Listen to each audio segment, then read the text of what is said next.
So thank you guys for joining us on this week's Magnet Marketers, where we're talking about buyer personas. If you've joined us for the other sessions that we've had previously to this, you've heard personas and buyer personas being brought up time and time again in our conversations. We're going to dive into exactly what buyer personas are and how you can use personas to build your following. And to join me on this topic, I have Mike Gingrich from Digital Hill, and also co-founder of TabSite and the Halftime Mike podcast, which is amazing. If you have not checked it out, I highly recommend doing so.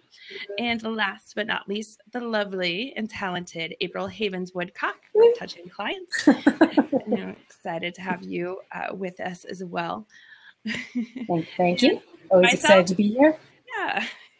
Myself, Jessica Phillips from Relationship Marketing System and Now Marketing Group, a relationship marketing agency that focuses on being found, being social, and helping our clients build relationships with their audience. So this topic, April, buyer personas, what do you think?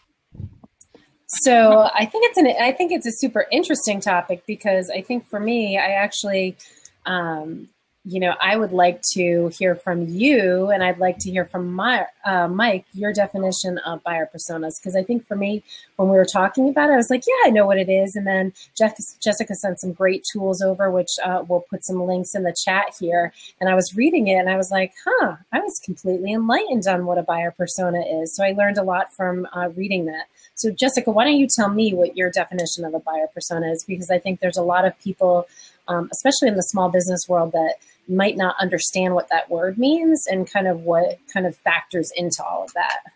Sure. So buyer personas are something that actually changed my life and business in general. I actually was first exposed to buyer personas through HubSpot, and buyer personas by definition is semi-fictional characters that represent real people that you're trying to target in your business.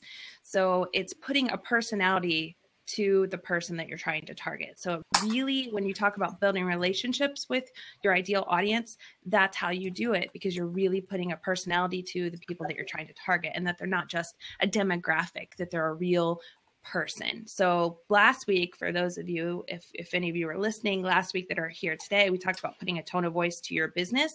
This is putting a personality to your client. So it's really knowing who they are and getting to the heartbeat of the individuals and their needs, and how you can, as a business or a marketing agency or just as a person, how you can connect with them before you even potentially meet them. And do you think, like, when we first, and so where you said it's kind of changed the way that you do business, do you think that you have a different buyer persona when you first start business to as you evolve? Like, how do you kind of keep that in check? Because it sounds like something that you can always reassess as you do your next year's business planning, that kind of thing. And obviously, I think when we started business, and I've said it before, we could help everybody, but we can't help everybody. So our buyer persona has changed and evolved. Well, would you say that the same for your business?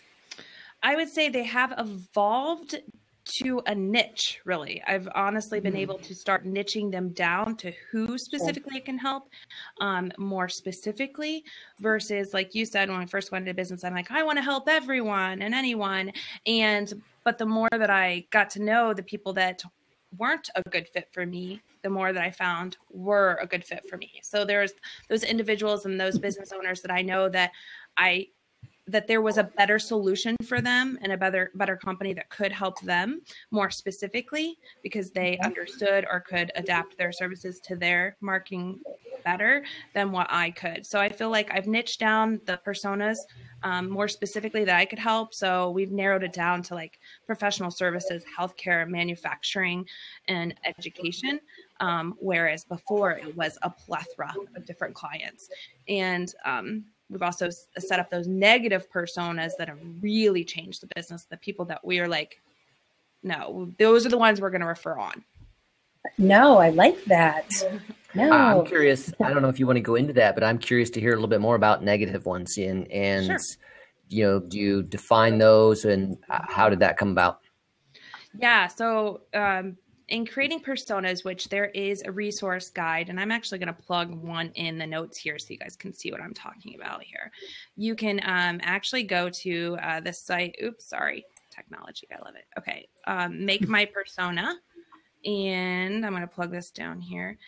And then I also have a free resource on the relationship marketing getting started, where you can really dive down even more specifically to different personas. And let me explain. Most businesses at least have 3 personas that they can help, completely different. So you think about the services that you're offering in the industry or the person that you're offering it to and start there. But when we did that, we ended up finding out the negative personas that we couldn't help. Let me give you an example. So it was, how do I say this?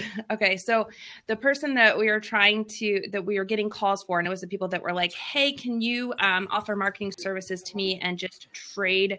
All I could do is offer you my service in exchange for this. And they wanted all the resources, but didn't have the investment or the time to spend. It was kind of like they wanted to pay for the gym membership and never show up and hope that they lost weight, kind of thing.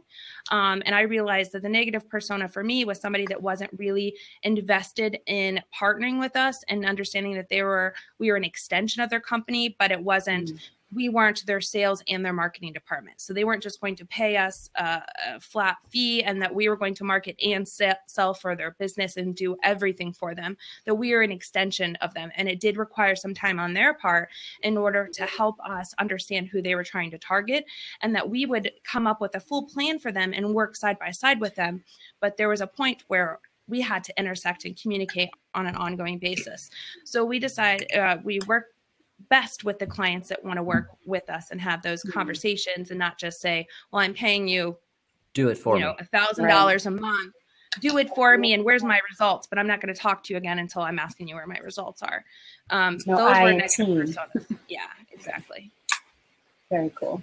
Mike, how do you use personas in your business, or do you really look at it? I love Jessica's perspective, and obviously this is learning for me, which I love too. So do you use buying, personas, or do you kind of just tell me, talk to me?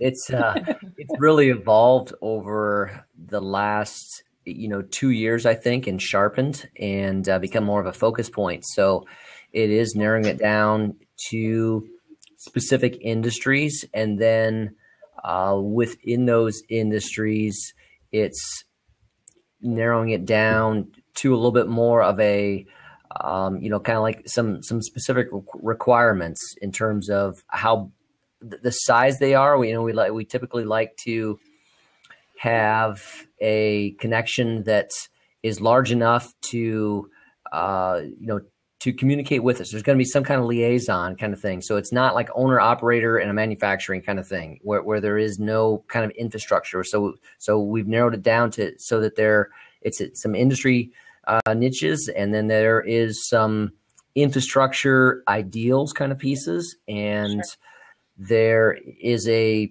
understanding of what we can deliver and how we would work with them.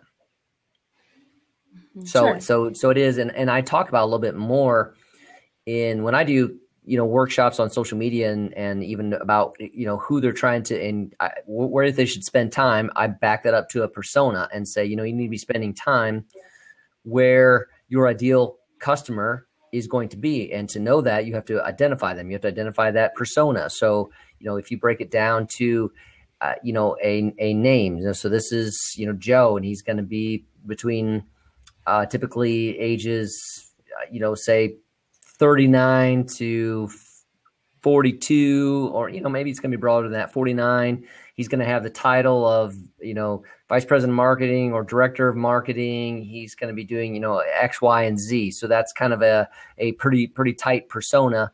And he spends time doing this. He has these kind of skills, and this is what some of his problems are. Very cool. No, and I think you bring up a good point, is that I think as business owners, we're already identifying those personas early on. So as, like for us, we kind of look for, our target is, there's definitely a demographic built into that. So businesses that have been in business for at least 5 years, because we know at 5 years, they're typically at a place where they are looking for that partner, like you're talking about, Jessica, an extension of their marketing team. They have a budget, they have a little bit more money to work with, and really the ability to partner with people. And then obviously the niche piece is huge.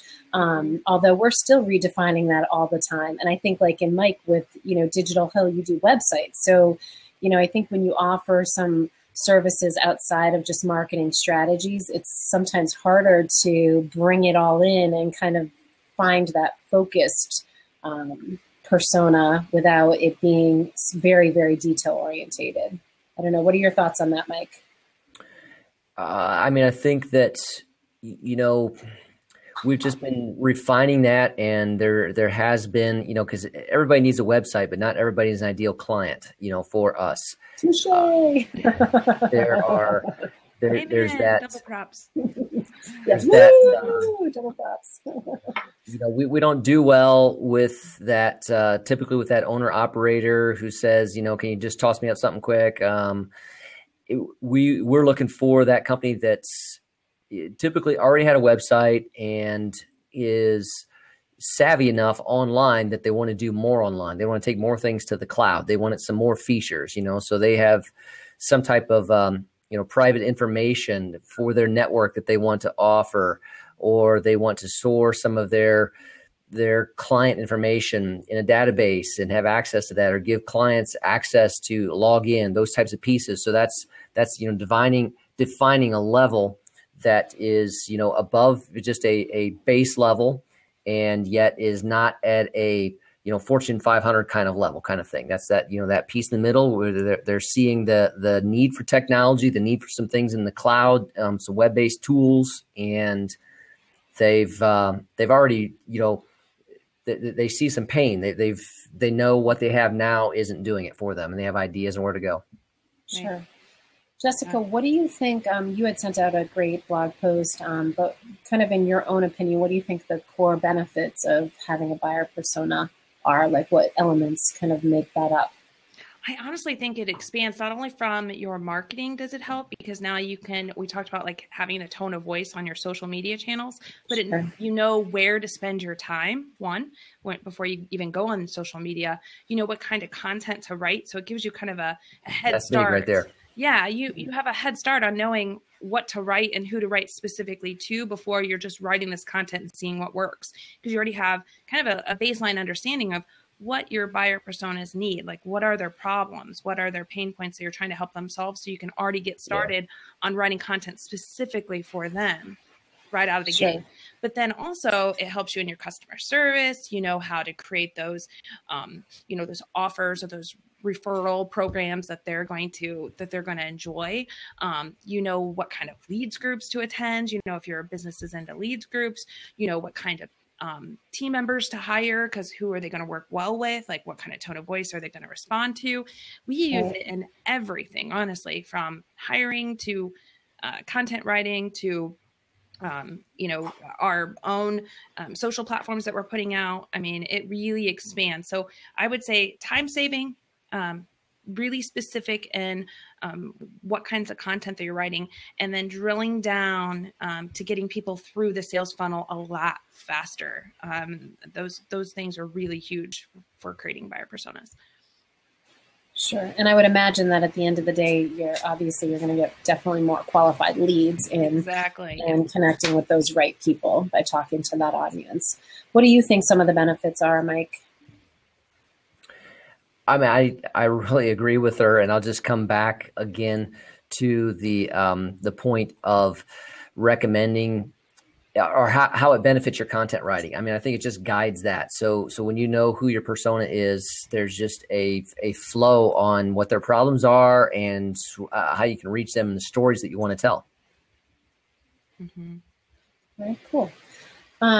So Jessica, tell me how when you work with your clients, because you do a lot with marketing strategy, tell me how you help them find their buyer persona, because I think that a lot of times when I talk to business owners, and like Mike, you said earlier, especially within social media, I always talk about target audience and the importance and really understanding that audience. But I find that at different levels in businesses, sometimes it's really hard to figure that out, and you need some guidance. You need somebody to kind of peel the layers away so you have your aha, there it is. Like how do you help your clients in being able to determine that? So sometimes, even though we need the heads of the company there to work with us and doing the buyer personas, we honestly need the people that are providing the service directly to the end user to be there helping us create the persona. So we will have the questionnaires that some that I just shared in the notes here, but I'll put it out again, and have their team, so their service team, fill it out to who they think the buyer persona is, to the sales out to see what their buyer personas are. I ask them to look for their most valuable leads. So not the ones that are mainly making them the most revenue, even though that's definitely important, but the ones that are also creating that repeat referral business. So who is referring and screaming their name, that business's name to the rooftops for them and bringing them in those repeat clients and those referral business, because those are probably one of their most ideal buyer personas, because those are the ones that they've really felt they met their match. So we help them start there. We ask them to interview, though, their potential clients and their current clients, and ask them these questions, because if they could fill it out, then who's going to answer it better than already the client, right? So if they can interview, or we could interview for them, their clients that they're already serving that are doing a great job, for them, they have this good partnership, then that'll help them accelerate it. But again, if we don't have access to some of those things, or maybe they're a brand new business getting started, we start with what we think, and go through that of who they envision it being, and then continue to drill down. As you said, it may evolve and change over time. Great. How about you, Mike? Do you work with clients and create personas for them?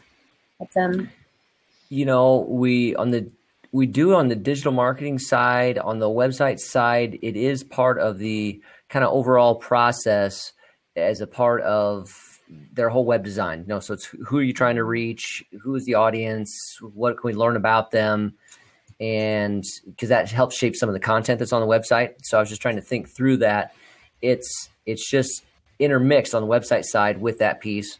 On the digital marketing side, it is, again, a part of the process, because if you're going to be sharp with your Facebook ads, your Google ads, that type of thing, you have to help them drill down into who is it we're trying to reach. And, particularly with Facebook ads, then, there's so many demographics and interests and keys, and you can be very hyper focused and very specific if you do it well, but you need to take the time to understand who that audience is. So asking them those questions is a part of each process. It's not definitely like we don't do it as the sole part of a meeting where that's the only focus, because we're covering multiple pieces along the way, but that flows throughout it. Wouldn't you say that, so we're all kind of on the B2B side. So we're all business to business. So I think in any business to business at some level, you need to listen for the buyer persona of whoever you're going to work with in order to help them in some level. Would you agree? You know what I mean? So like if you're talking to them about a service, or you're making a recommendation on something, even if you don't provide that service, you really do need to know who their target audience is and who that ideal person is in order to be able to refer them. And I would think the same in terms of them educating their clients, because I'm going to use this is kind of going to be funny. So I'm going to use my parents as an example. I don't think they really do understand a word of what I do for business. At some level, like they don't get it. You know what I mean? And so they would have no idea who my buyer persona is, even though I tell them, but I really probably haven't spent the time to educate them. They've never been through the process. You know what I mean? So I think it's really important as you're listening to the buyer persona of your potential clients, but you're also educating them on your buyer persona. So there's kind of a give and take when you're working those relationships. So true. Yeah. And as I also think, what are your thoughts on kind of being able to better differentiate your products? So like, how have you changed and evolved products to create, in working with that buyer persona? Like, how have you evolved your services to maximize that potential for your clients? How about you, Jessica? So we realized, honestly, after it only took us, 2 years probably of understanding that our clients really needed help with the content on their website. For example, they needed help creating content ongoing. That was always the piece that was holding us up. And we knew that our key differentiator and one thing that set us apart from competitors was that we saved our clients time and we came up with creative ideas. But saving time also meant helping clients with content. So whether it was writing, creating a website or a white paper, they really needed that help in having somebody that was really willing to research their industry and create downloads that were specific for their industry. So this past year, I ended up bringing on another creative writer specifically for the website, and that has been huge for us. So I think it is listening to those things. And if you hear something come up and a need come up again and again, then you just act on it. So we've really tried to drill down in to listening to what they need and acting on it and having that service in-house, one. And two, creating a network of referrals to make their life easier, because sometimes clients do need things that's not your industry. So for example, like printing and promotional products, we may create that, but we're not printing and we're not looking to go into that business, but it finding the resources that we can trust. And then we know who to refer people off to, and having that network that makes things easy for them. So then we become more than just their marketing provider. We become their partner and their go-to that has the go-tos, So I think that's been a huge perk for us and things that we've changed up. I'd agree with that. And I think that's been key for us as well. Cause again, trying to focus in a specific area and not do all things but yet aligning ourselves with like-minded partners who are, gifted in their arena that we can partner with and help clients out when their needs are outside of our realm. Now, we also have evolved some of our web software to some of these, niches, whatever you want to call it. So for instance, we have. How do we say that word? Niche? How do we say it? It's like it kind of GIF. depends on what part of the country you're in. Yeah. Did you say niche? Did you say niche, Jessica? No, I said it's like GIF or GIF. Like people have this battle. Like I just go off what Jimmy Fallon calls it. He calls it a GIF. It's a GIF. I don't know. It's a GIF. Yeah. Sorry, Mike. I didn't cut you off. It is funny how that's one of those words that just based on where you're at, different locations. I'm almost afraid to say it sometimes. I'm like, niche. What is it? Yeah. Like Jenny, she's a European, say it differently. She said, what are you guys talking about an itch for? We said, no, we weren't talking about an itch, But anyway, we have evolved our software to help those clients. I was thinking about, we've developed a tool for housing manufacturers. So you have that manufactured housing where they're kind of building homes in a factory, and then they take them out and set them up kind of piece. And, so one of the tools that we've created is a home customizer tool. And this is it's a website selling tool. They can put this on their website. They load up some of their models. So it's kind of layers in the back end. It's pretty robust for the manager area, but ultimately to the end user on the front side, they get to say, I want a single story. I want a 2-story. I want this color of shingles, this color of siding, and I want, different pieces, this type of trim around my windows, these types of shutters. And then they can see, the different, they can change colors, change little pieces. And so that's a piece that is so relevant for that industry.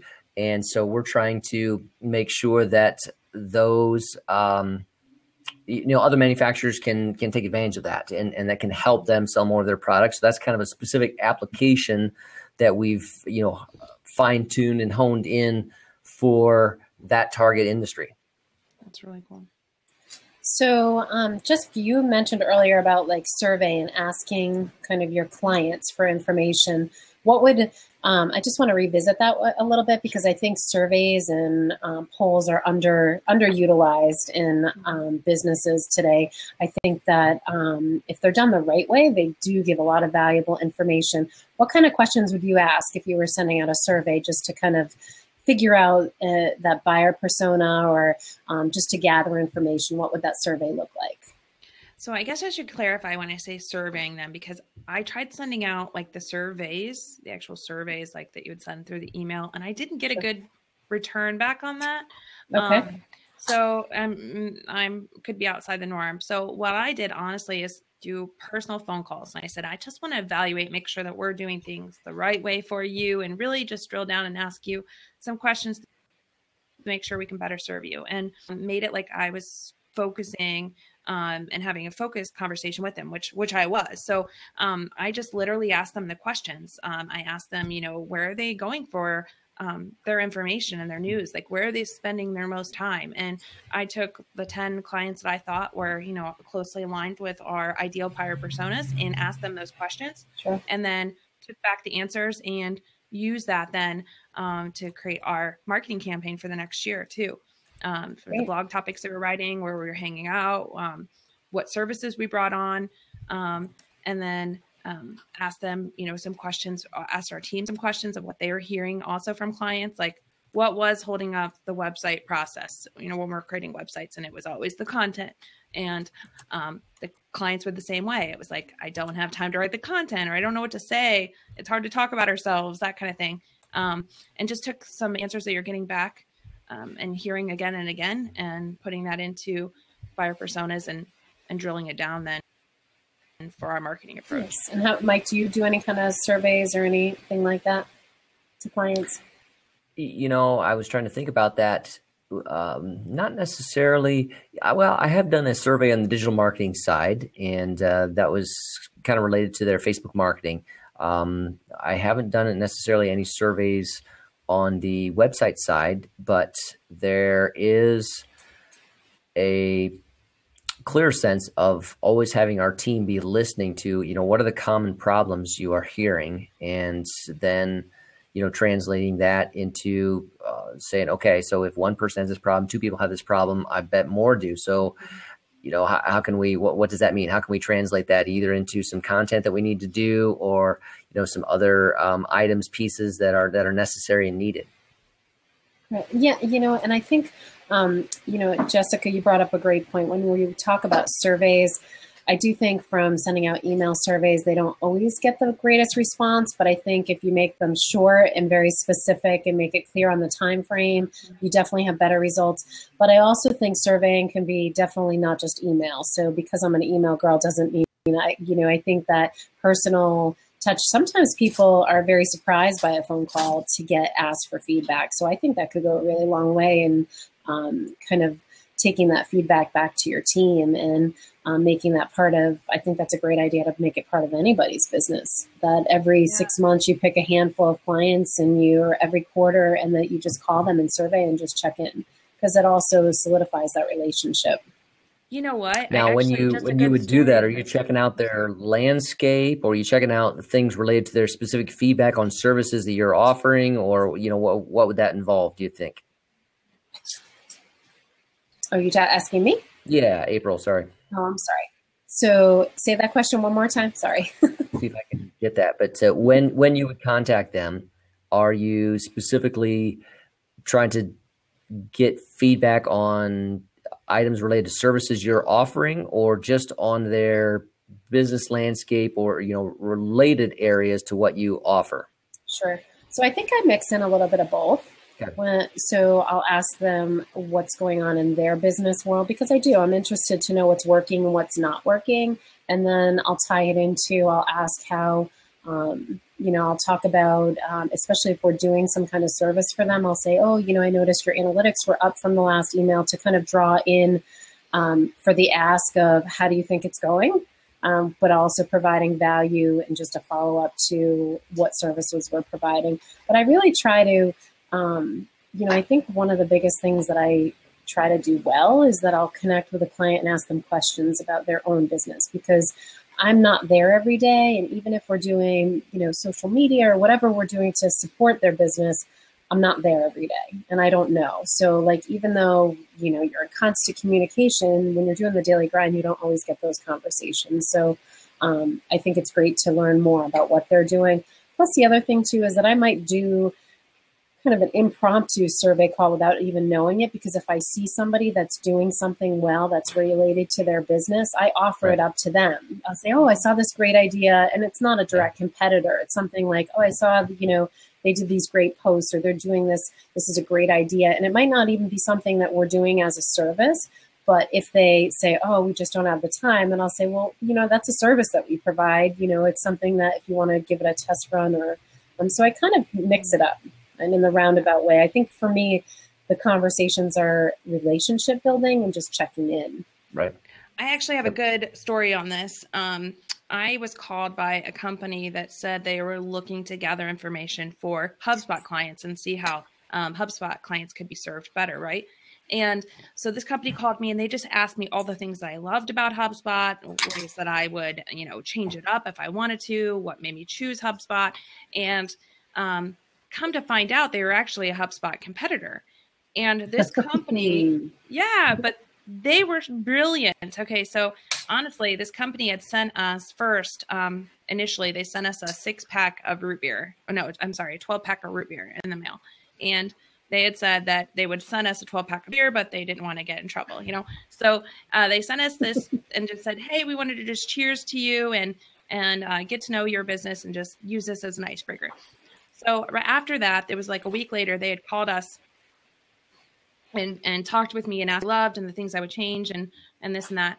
And I had let them know that loved HubSpot, had a good relationship with them, but that I wish that for some of our smaller clients that it would fit, some of their budget would fit their needs, for the smaller clients that we were working with. And it was 3 weeks later, they had sent us this cornhole set, okay?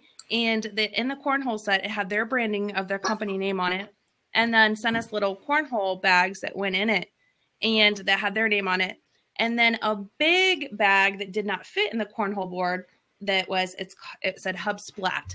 And they said, we're the right fit for every client. And, but used what they had learned from having the interview with me and then followed up with this cool, promotional pack to send back to us to leave this lasting impression. And I was like, man, if I really didn't love HubSpot, I would be really thinking about switching to this company, and still thought that I really investigated them. But it was because they took the personal time to listen, asked me a lot of questions, and then followed up with something that said that they were paying attention. So I think that's the key to it too, is when you do ask these questions and find your buyer personas, follow up with something that lets them know that you heard what they're saying and that you really understood it and took action on it. Wow, that's something else though. That so that whole cornhole thing was to say, we understand the small business and it fits in here. Yeah, it was so cool. You'll have to check out our Instagram feed. We've been playing table cornhole ever since. But say hi, Kevin. Kevin saying hi. I can't even see him. Hello. So sorry. He didn't realize I was on a blab. Sorry. Gotta love it. Yeah.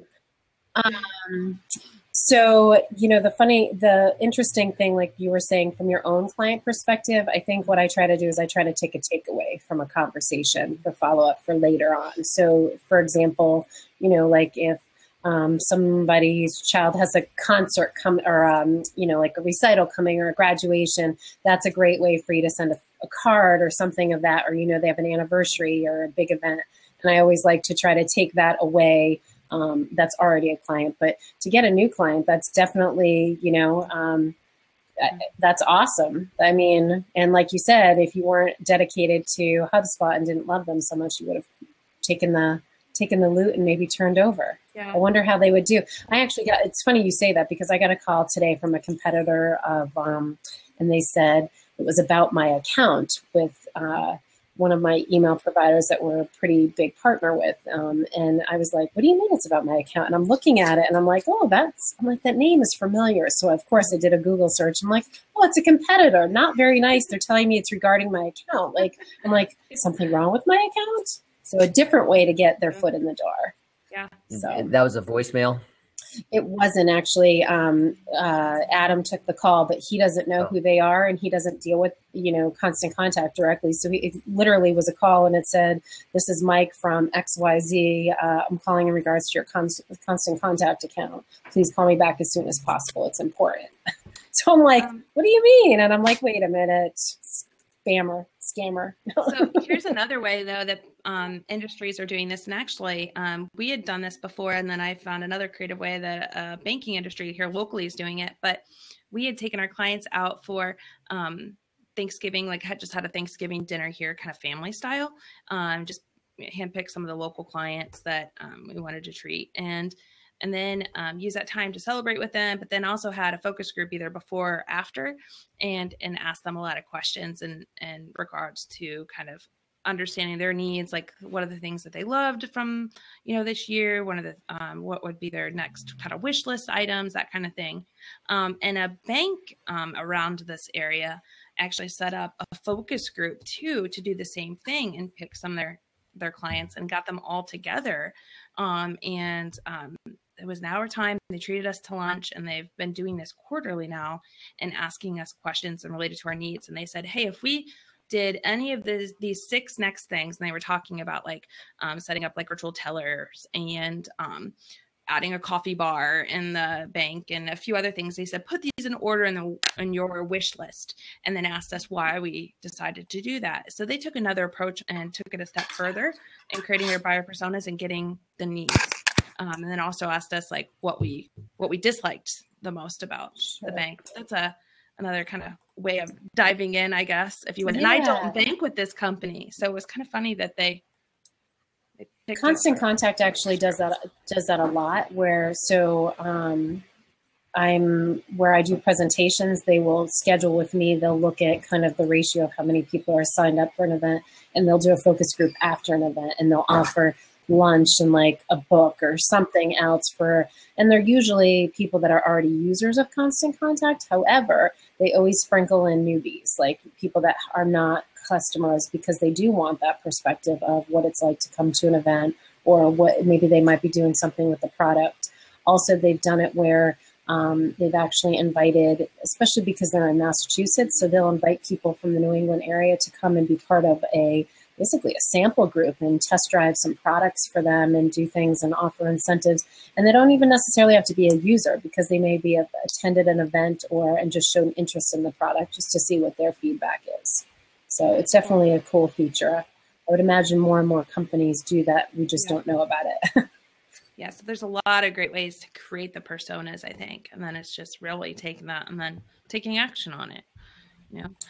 And so would you say that you when you're training new hires, because I think that's another perspective. So when you're training new hires and they walk through the door, how do you tell them about your buyer personas? How do you define them? So you have an advantage, Jessica, because you've given us all these little goodies on the buyer persona from HubSpot and stuff. So I'd be curious to know how you get that information and that message across to your team. So we actually go through and we have buyer personas with their picture and kind of like a description, like we're describing our best friend.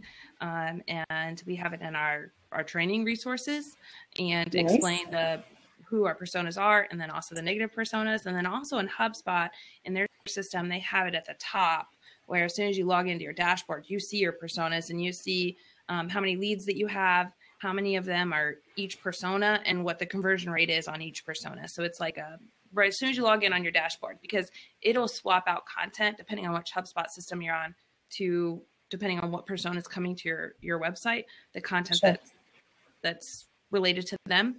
So we really first start with the education of who the personas are, and then go through that as the paper form, and then take them to actually meet some of the personas if they're local, or sit in on some of the calls so they can get a good feel of the personality. Because it's one thing to kind of, it's one step to read it on paper, which gives you so much understanding, but it is something once you start having that one-on-one connection with them somehow. You get to meet at least one version of that persona, Right.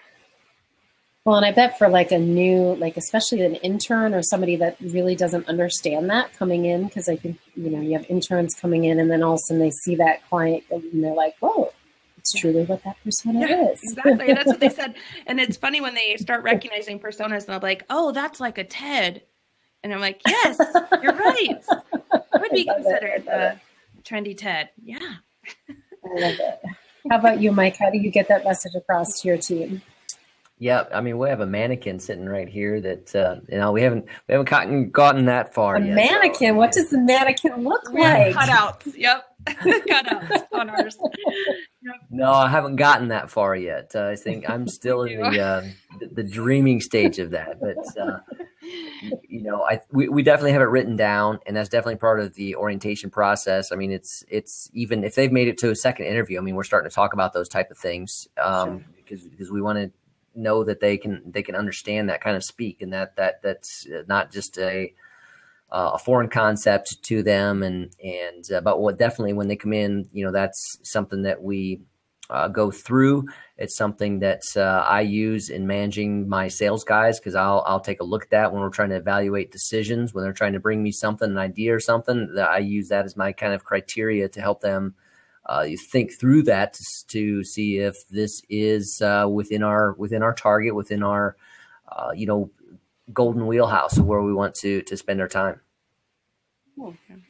So I guess if you were to send a message out and kind of give a word of advice in figuring out your buyer persona, what would it be? I mean, for me, I would say start.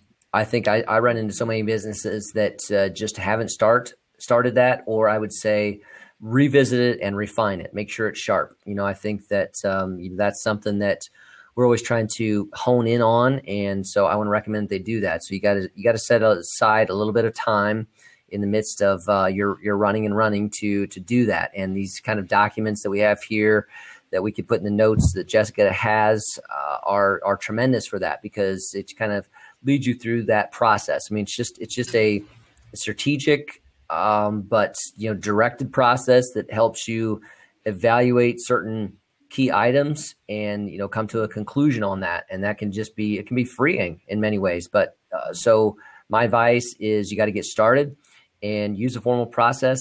These are great tools here, and then make sure you have a process in place to train with that, to hold people to that, and to revisit that to make sure it's sharp. And what about you, Jessica? What do you think you would give a word of advice? Yeah, definitely start like Mike said, and then make sure that you continue to revisit it and talk to your personas. And if you're, writing content, make sure that you're writing to your personas. And I think we touched on this on the previous Blab session, which I'll post a link here in the notes. When you're writing your content and coming up with content that converts, make sure that you're talking to those personas and that you're really focusing on them and everything that you do. So whether it's what Mike had shared as the resource on planning out your content in a Google Doc, or the Trello boards like mentioned, or whatever resource that you use, that you really make sure that your content is focusing specifically on different types of personas and mapping that out when you map out your content topics. So that you have the complete workflow specifically for your persona, that what they're going to need to lead them through your marketing funnel to turn it from a lead to a marketing qualified to a sales qualified lead is what we all want. Those good sales qualified lead that will be repeat referral business for us. Right. I like that differentiation from even marketing qualified to sales qualified. Is that what you said? Yes. Yeah. Yep. Yeah. Some smart nice lady. lingo. Yeah, definitely. I think you both have the same sight with the end in mind in terms of getting organized. I think that's the key, is that you really do. I would encourage everybody, if you're not, I don't know, even though I'm a visual person, I do think when people write things down and they start to create visual boards and use Trello and things, it really does make a difference in accountability for figuring things out. And planning is going to be your hardest piece, and taking that time, but take that time for your business, because it will pay it forward in the end. Absolutely, with those referrals and new business. And I think that there's lots of great tools out there. I have used Trello minimally. Do you use Trello, Mike, or you use Asana? Asana is kind of what we moved to our team. Yep. Yeah.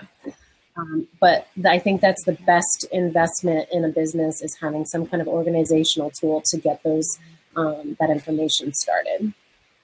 I don't know if there was any questions. I didn't see any questions. Did you guys see any questions? Let's see. Just about adding a co-host earlier.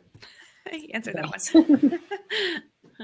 We had some good comments, but I think didn't see any specifically. If there's any out there, they can definitely post those now. But I think the key is get started. Here's some great resources, and that helps just target your content, your marketing processes, and ultimately bringing in the type of sales that your company wants.